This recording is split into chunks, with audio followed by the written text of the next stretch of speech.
أنزلناه في ليلة القدر. بسم اللہ الرحمن الرحیم نحمدہ ونصلی علی رسولہ الکریم اما بعد.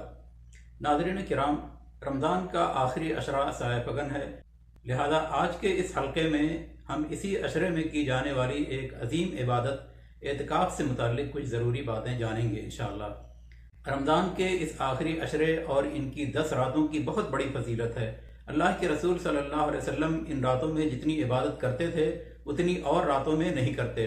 اپنے گھر والوں کو بھی عبادت کرنے کے لیے بیدار رکھتے.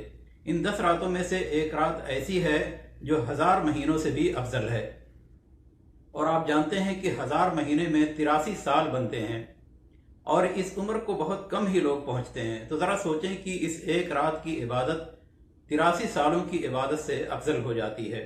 اس لیے ہمیں اور آپ کو یہ موقع کبھی ہاتھ سے جانے نہیں دینا چاہیے. اسی رات میں اللہ تعالیٰ نے قرآن مجید کو لوح محفوظ سے اتارا. انا انزلناہ فی لیلۃ القدر. اس رات کو سارے فرشتے بشمول جبریل علیہ السلام آسمان سے نازل ہوتے ہیں، اور اس رات میں کائنات کے بڑے بڑے فیصلے ہوتے ہیں. تنزل الملائکۃ والروح فیہا باذن ربہم من کل امر. یہ رات بہت ہی سلامتی والی ہوتی ہے. سلام ہی حتی مطلع الفجر. تو یہ رات آخری عشرے کی طاق راتوں میں سے کوئی ایک رات ہو سکتی ہے، یعنی 21ویں، 23ویں، 25ویں، 27ویں اور 29ویں میں سے کوئی ایک رات. آخری عشرے میں ایک عظیم عبادت مسنون ہے جس کا نام ہے اعتکاف.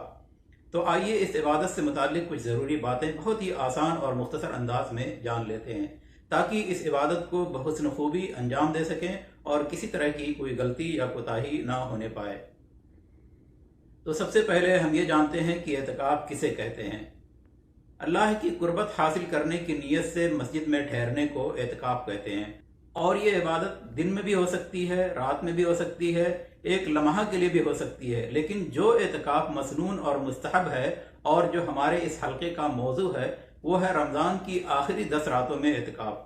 یہ اعتکاف 21ویں رمضان کے غروب آفتاب سے شروع ہو جاتا ہے، اور بعض علماء نے کہا ہے کہ 21ویں کی فجر سے شروع ہوتا ہے، لیکن بیشتر علماء نے غروب آفتاب سے ابتدا بتایا ہے. دوسری بات، اعتکاف سنت ہے. اعتکاف مردوں کے لیے بھی سنت ہے اور عورتوں کے لیے بھی سنت ہے. لیکن عورتوں کو اعتکاف میں بیٹھنے کے لیے کچھ شرائط ہیں، جیسے مردوں سے اختلاط نہ ہو، ان کے لیے کوئی مخصوص جگہ ہو، کسی فتنے کا ڈر نہ ہو، اور اس اعتکاف کی وجہ سے گھر کے واجبی کام پر اثر نہ پڑے. اسی طرح اپنے شوہروں سے اجازت لینا بھی ضروری ہے. تیسری بات، اعتکاف کے صحیح ہونے کے لیے نیت کرنا شرط ہے. یعنی اگر کوئی شخص آخری عشرہ یوں ہی مسجد میں گزار دے یا کسی کام سے یا کسی خاص مقصد سے گزار دے جبکہ اس کی نیت اعتکاف کی نہ ہو، تو یہ اعتکاف میں شمار نہیں ہوگا. اس کے لیے نیت کرنا ضروری ہے. چوتھی بات، اعتکاف کے صحیح ہونے کے لیے مسجد میں ہونا ضروری ہے. گھر میں اعتکاف درست نہیں ہے. اس پر تمام ائمہ کا اتفاق ہے. پانچویں بات، جس مسجد میں جماعت اور جمعہ کی نماز ہوتی ہو اسی میں اعتکاف کرنا افضل ہے، تاکہ جماعت اور جمعہ کے لیے مسجد سے باہر نکلنے کی ضرورت نہ پڑے. اور چونکہ عورتوں پر جماعت اور جمعہ ضروری نہیں ہے، اس لیے وہ ایسی مسجد میں بھی اعتکاف کر سکتی ہیں جہاں 5 وقتہ نماز باجماعت نہ ہوتی ہو یا جمعہ کی نماز نہ ہوتی ہو، وہاں بھی وہ اعتکاف کر سکتی ہیں. چھٹی بات، مسجد سے ملحق کشادہ جگہ یا مسجد کے صحن میں بھی اعتکاف درست ہے. اسی طرح مسجد کی چھت پر یا اوپری منزل پر بھی اعتکاف جائز ہے. اعتکاف کا آغاز طہارت کے بغیر درست نہیں. یعنی اگر کوئی جنبی ہے، غسل نہیں کیا ہے، تو وہ اعتکاف شروع نہیں کر سکتا. اسی طرح عورت حیض و نفاس سے پاک ہو کر ابھی غسل نہیں کیا ہے تو وہ اعتکاف شروع نہیں کر سکتی جب تک وہ غسل کر کے پاک نہ ہو جائے. آٹھویں بات، اعتکاف کا وقت رمضان کے آخری دن کے غروب آفتاب پر ختم ہوتا ہے. اعتکاف کا وقت رمضان کے آخری دن کے غروب آفتاب پر ختم ہوتا ہے. نویں بات، اعتکاف بغیر روزے کے بھی درست ہے. یعنی اگر کوئی شخص روزہ رکھنے سے معذور ہے، مثلا وہ بوڑھا ہے یا مریض ہے، لیکن اعتکاف میں بیٹھنے کی طاقت ہے، تو وہ اعتکاف کر سکتا ہے اور اس کا اعتکاف درست ہوگا. 10ویں بات، اعتکاف کی حالت میں بلا عذر مسجد سے باہر نکلنا درست نہیں ہے. بلا کسی ضرورت کے مسجد سے باہر نکلنا درست نہیں ہے. 11ویں بات، ضروری کاموں کے لیے جیسے قضاء حاجت ہے یا وضو وغیرہ ہے تو ان ضرورتوں کے لیے باہر نکلنا جائز ہے. 12ویں بات، اعتکاف کے دوران ہم بستری اور اسی طرح استمنا یعنی جان بوجھ کر منی خارج کرنا حرام ہے اور اس سے اعتکاف فاسد ہو جاتا ہے۔ 13ویں بات، اگر معتکف کو نیند کی حالت میں احتلام ہو جائے تو اس کا اعتکاف فاسد نہیں ہوتا، کیونکہ یہ اختیار سے باہر ہے، لہذا وہ غسل جنابت کر کے اعتکاف کو جاری رکھے گا۔ 14ویں بات، اگر عورت کو اعتکاف کی حالت میں حیض یا نفاس کا خون آ جائے تو مسجد میں رہنا حرام ہو جاتا ہے، لہذا اس کا اعتکاف عارضی طور پر منقطع ہو جاتا ہے۔ طہارت کے بعد اگر موقع ہے تو وہ مسجد لوٹ آئے گی اور اعتکاف کو جاری رکھے گی، لیکن اگر وہ رمضان ختم ہونے کے بعد پاک ہوتی ہے تو مسجد لوٹنے کی کوئی ضرورت نہیں، اور اس نے جو اعتکاف کیا تھا وہ صحیح ہوگا، اسے قضا کرنے کی ضرورت نہیں۔ یہی جمہور ائمہ کرام کا موقف ہے۔ 15ویں بات، اگر معتکف بے ہوش ہو جائے یا پاگل ہو جائے تو اعتکاف منقطع ہو جاتا ہے، ہاں ہوش آنے پر وہ اعتکاف کو جاری رکھ سکتا ہے۔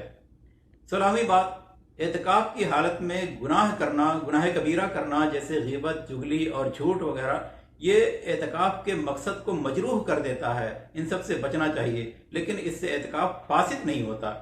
اللہ ان برائیوں سے سب کو محفوظ رکھے۔ 17ویں بات، اعتکاف ایک مسنون عبادت ہے، لیکن اگر کسی نے اعتکاف کی نظر مانی ہے تو اسے پورا کرنا واجب ہے۔ 18ویں بات، نفلی اعتکاف توڑنے پر قضا کرنا مستحب ہے، واجب نہیں، لیکن واجبی اعتکاف جیسے نظر کا اعتکاف اگر اسے کسی نے توڑ دیا تو اس پر قضا واجب ہے۔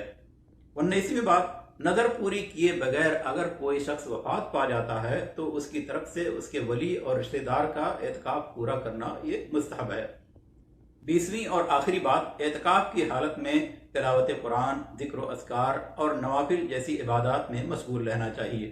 بعض علماء نے اعتکاف کی حالت میں علمی مجلسوں میں بھی جانے سے منع کیا ہے، لہذا عبادات میں مشغول رہنا زیادہ بہتر ہے۔ تو یہ ہو گئی اعتکاف سے متعلق 20 ضروری باتیں، امید ہے کہ ناظرین ان سے مستفید ہوں گے۔ اللہ تبارک و تعالیٰ سے دعا ہے کہ ہمیں رمضان کے اس آخری عشرے میں زیادہ سے زیادہ عبادت کرنے کی توفیق عطا فرمائے، ہمیں لیلۃ القدر کو عبادتوں سے معمور کرنے کی ہمت بخشے۔ یا رب ہمیں ان لوگوں میں شامل کر دے جن کو تو ان مبارک راتوں میں جہنم سے آزاد کر دیتا ہے۔ اے اللہ تو معاف کرنے والا ہے اور معافی کو پسند کرتا ہے، ہمیں بھی معاف کر دے۔ اللہم انک عفو تحب العفو فاعف عنا یا رب العالمین برحمتک یا ارحم الراحمین۔